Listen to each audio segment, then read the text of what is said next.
ವಿಶ್ವಕ್ಕೆ ಮಾದರಿ. ಪ್ರಜಾಪ್ರಭುತ್ವಕ್ಕೆ ಮತ್ತಷ್ಟು ಬಲ ನೀಡಲು ನಾವು ಯುವಕರಾಗಿ ಮತದಾನ ಮಾಡಬೇಕು. ಇದೀಗ ಚುನಾವಣೆಯಲ್ಲಿ ವಯೋವೃದ್ಧರು, ಅಂಗವಿಕಲರು ಸರಳವಾಗಿ ಮತದಾನ ಮಾಡಬಹುದಾಗಿದೆ. ವಿದ್ಯಾರ್ಥಿಗಳು ಕುಟುಂಬ ಸೇರಿದಂತೆ ಅಕ್ಕಪಕ್ಕ ಮನೆಗೆ ಹೋಗಿ ಮತದಾನ ಜಾಗೃತಿ ಮೂಡಿಸಬೇಕು. ಮತದಾನ ಪ್ರಜೆಗಳಿಗೆ ದೊರೆತ ಪ್ರಮುಖ ಹಕ್ಕು. ಆ ಹಕ್ಕನ್ನು ಚಲಾಯಿಸೋಣ. ಇದೀಗ ಮತದಾನ EVM ಮೂಲಕ ನಡೆಸಲಾಗುತ್ತದೆ. ಮತದಾರ VVPAT ಮೂಲಕ ತನ್ನ ಮತವನ್ನು ವೀಕ್ಷಿಸಬಹುದು. EVM ಬಳಸುವ ವಿಧಾನದ ಕುರಿತು ಸಾಕಷ್ಟು ಮಾಹಿತಿಗಳನ್ನು ನೀಡಲಾಗುತ್ತದೆ.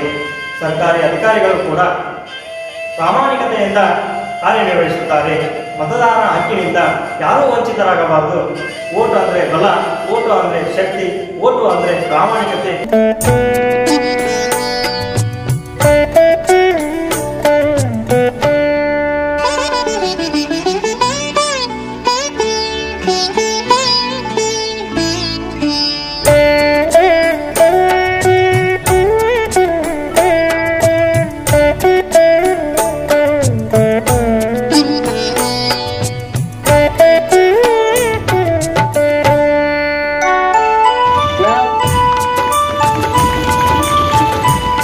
ಸರ್ಕಾರದಿಂದ ನೀಡತಕ್ಕಂತಹ ಉಚಿತ ಲಸಿಕೆಯನ್ನ ಎಲ್ಲರೂ ಪಡ್ಕೊಳ್ಬೇಕು. 1ನೇ ಡೋಸ್ ತಗೊಂಡವರು 3 ತಿಂಗಳ ನಂತರದಲ್ಲಿ 2ನೇ ಡೋಸ್ ಅನ್ನು ಪಡ್ಕೊಳ್ಬೇಕು. ನಿಮ್ಮ ಅಕ್ಕಪಕ್ಕದವರು ಯಾರು ಡೋಸ್ ಅನ್ನ ಪಡೆದುಕೊಳ್ಳದೇ ಇದ್ದರೆ ಅಂತವರನ್ನ ನೀವು ಲಸಿಕೆಯನ್ನ, ಕೋವಿಡ್ ಲಸಿಕೆಯನ್ನ ತೆಗೆದುಕೊಳ್ಳಲಿಕ್ಕೆ ನೀವು ಅವರಿಗೆ ಮಾಹಿತಿಯನ್ನು ಕೊಡಬೇಕು, ಅವರಿಗೆ ಎಚ್ಚರಿಕೆಯನ್ನು ತಿಳಿಸಬೇಕು ಅಂತಕ್ಕಂಥ ಮಾತನ್ನು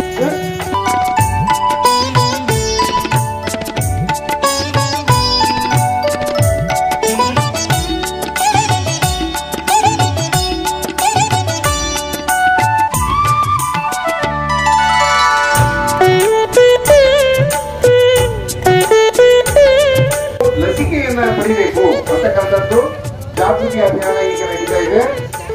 ಎಲ್ಲರೂ ಈಗಾಗಲೇ ಬಹುತೇಕ ಗ್ರಾಮಸ್ಥರು ಲಸಿಕೆಯನ್ನ ಪಡ್ಕೊಂಡಿದ್ದೀರಿ ಅಂತಕ್ಕಂಥ ಭಾವನೆ. ಆದ್ರೆ ಲಸಿಕೆಯನ್ನು ಇನ್ನೂ ಪಡೆದೇ ಇದ್ದಂಥವರು ದಯವಿಟ್ಟು ಸರ್ಕಾರಿ ಆಸ್ಪತ್ರೆಗೆ ಹೋಗಿ ಲಸಿಕೆಯನ್ನ ನೀವು ಪಡ್ಕೊಳ್ಬೇಕು. 1ನೇ ಡೋಸನ್ನು ತೆಗೆದುಕೊಂಡವರು ಆರೋಗ್ಯವನ್ನ ಕಾಪಾಡ್ಕೊಳ್ಬೇಕು. ಆ ಕಾರಣಕ್ಕಾಗಿ ಈ ಒಂದು ತೊಗಲುಗೊಂಬೆ ಆಟವನ್ನ ಆರೋಗ್ಯ ಕೊರೋನಾವನ್ನ ಮನದೂಡಿ ಬೇರೆ ದೇಶದಿಂದ ಬಂದಿರತಕ್ಕಂಥ ಈ ಒಂದು ವೈರಸ್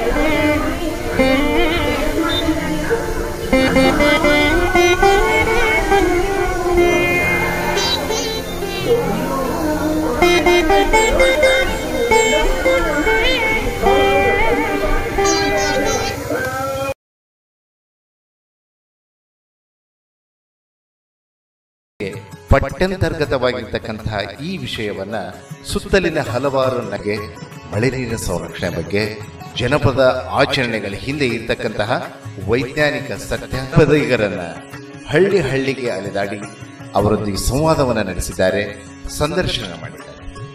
ಈ ಎಲ್ಲ ಒಟ್ಟಾರೆ ಸಿಬ್ಬಂದಿ ಬಳಗಕ್ಕೆ, ಹಿರಿಯರಿಗೆ ಅಧಿಕಾರ. ಮಳೆಯು ಬರುತ್ತಲಿದೆ ಹನಿ ಹನಿಯಾಗಿ, ಮಳೆಯು ಬರುತ್ತಲಿದೆ ಹನಿ ಹನಿಯಾಗಿ, ಧರೆಯು ನಗುತ್ತಲಿದೆ ಖುಷಿ ಖುಷಿಯಾಗಿ, ಧರೆಯು ನಗುತ್ತಲಿದೆ ಖುಷಿ ಖುಷಿಯಾಗಿ, ಪ್ರಾಣಿ ಪಕ್ಷಿಗಳು ನಗುತ್ತಲಿವೆ ಆನಂದವಾಗಿ, ಪ್ರಾಣಿ ಪಕ್ಷಿಗಳು ನಗುತ್ತಲಿವೆ ಆನಂದವಾಗಿ, ಧರೆಯು ನಗುತ್ತಲಿದೆ ಖುಷಿ ಖುಷಿಯಾಗಿ, ಧರೆಯು ನಗುತ್ತಲಿದೆ ಖುಷಿ ಖುಷಿಯಾಗಿ, ಪ್ರಾಣಿ ಪಕ್ಷಿಗಳು ನಗುತ್ತಲಿವೆ ಎಲೆಗಳು ಚಿಗುರು ಹೊಡೆದಿದ್ದಕ್ಕಾಗಿ, ಪ್ರಾಣಿ ಪಕ್ಷಿಗಳು ನಗುತ್ತಲಿವೆ ಎಲೆಗಳು ಚಿಗುರು ಹೊಡೆದಿದ್ದಕ್ಕಾಗಿ, ಜನರು ನಗುತ್ತಲಿದ್ದಾರೆ ಮಳೆಯು ಬಂದಿದ್ದಕ್ಕಾಗಿ, ಜನರು ನಗುತ್ತಲಿದ್ದಾರೆ ಮಳೆಯು ಬಂದಿದ್ದಕ್ಕಾಗಿ. ಒಂದು ಜಲಪಾತದ ವೈಭವವಾಗಿರ್ತಕ್ಕಂಥ ದೃಶ್ಯವನ್ನ ನೋಡಿ. ಅದು ಯಾವ ಜಲಪಾತ ಅನ್ನೋದು ಏನಾದ್ರು ಗೊತ್ತಾ ನಿಮ್ಗೆ? ಜಲಪಾತ. ಭಾಗದಲ್ಲಿ ಮಳೆಯ ಪ್ರಮಾಣ ಕಡಿಮೆ ಇದೆ ಅಂತಕ್ಕಂಥದ್ದು ಎಲ್ರದ್ದು ಭಾವನೆ.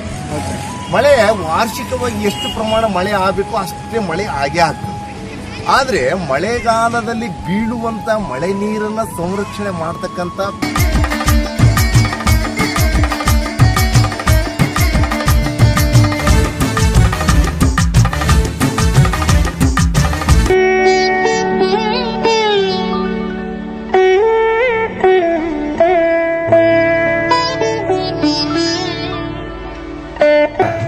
ಸಮಿತಿ ಹಾಗೂ ಕೊಪ್ಪಳ ಭಾರತ ಜಿಲ್ಲೆಯ ಭಾರತೀಯ ರೆಡ್ ಕ್ರಾಸ್ ಸಂಸ್ಥೆ ತಾಲೂಕು ಸಂಸ್ಥೆ ಹಾಗೂ ಇಲ್ಲಿನ ಗ್ರಾಮ ಪಂಚಾಯತಿ ಸಹಯೋಗದಲ್ಲಿ ದಿನ 11 ನವೆಂಬರ್ 2021ರಂದು ರಕ್ತದಾನ ಶಿಬಿರ ಮತ್ತು ನೇತ್ರದಾನ ಶಿಬಿರವನ್ನು ಹಮ್ಮಿಕೊಳ್ಳಲಾಗಿತ್ತು. ಗ್ರಾಮೀಣ ಪ್ರದೇಶವಾಗಿರ್ತಕ್ಕಂಥ ಈ ಒಂದು ಪ್ರದೇಶದಲ್ಲಿ ಇಟ್ಟುಕೊಂಡು ರೆಡ್ ಕ್ರಾಸ್ ಸಂಸ್ಥೆ ಮಾಡಿರ್ತಕ್ಕಂಥ ಈ ಶ್ಲಾಘನೀಯವಾಗಿರ್ತಕ್ಕಂಥ ಕಾರ್ಯಕ್ಕೆ ಸಾಕಷ್ಟು ಬೆಂಬಲ ಹಂತದಲ್ಲಿ ದೊರೆತಿರುವಂತದ್ದು ಒಂದು ಇಲ್ಲಿ ಸಾಕ್ಷಿ ಇದೆ. 16 ಬೀಜ ಹೇಳಿದ್ರೆ 2 ಗಿಡ ಆದ್ರೆ ಈ ಗುಂಡೆ ಸಕ್ಸಸ್ ಆದಂತೆ. ಈಚೆಗೆ ಸ್ವಸಹಾಯ ಸಂಘದವರು ಕೂಡ ಇಂಥ ಬೀಜ ಉಂಡೆಯನ್ನು ಮಾಡಿ ಎಲ್ಲಿ ಬೇಕಲ್ಲೇ ಇವುಗಳನ್ನ ಪ್ರಸಾರ ಮಾಡ್ತಾರೆ. ಲಾಸ್ಟ್ ಟೈಮ್ ಏನಾಯ್ತಂದ್ರೆ ಗಣೇಶ ಮೂರ್ತಿಯನ್ನು ಮಾಡ್ತಕ್ಕಂಥ ಹುಬ್ಬಳ್ಳಿ ಒಬ್ಬ ಕಲಾವಿದ ಏನ್ ಮಾಡಿದಂದ್ರೆ ಬೀಜದ ಗಣೇಶನನ್ನ ಮಾಡಿದ. ಏನ್ ಬೀಜದ ಗಣೇಶ ಅಂದ್ರೆ ಗಣಪನ ಕೈಯಲ್ಲಿ ಉಂಡೆಗಳು ಇರ್ತಾವಲ್ಲ, ಈ ಬೀಜದ ಗುಂಡೆಗಳನ್ನ ಇಟ್ಟ. ಗಣಪನ ಹೊಟ್ಟೆ ಒಳಗಡೆ ಮಣ್ಣು ಹಾಕಲಿಲ್ಲ, ಒಳಗಡೆಗಿಂತ ಗುಂಡೆಗಳನ್ನು ಹಾಕಿದ. ಗಣಪನ ಸೊಂಡೆಯಲ್ಲಿ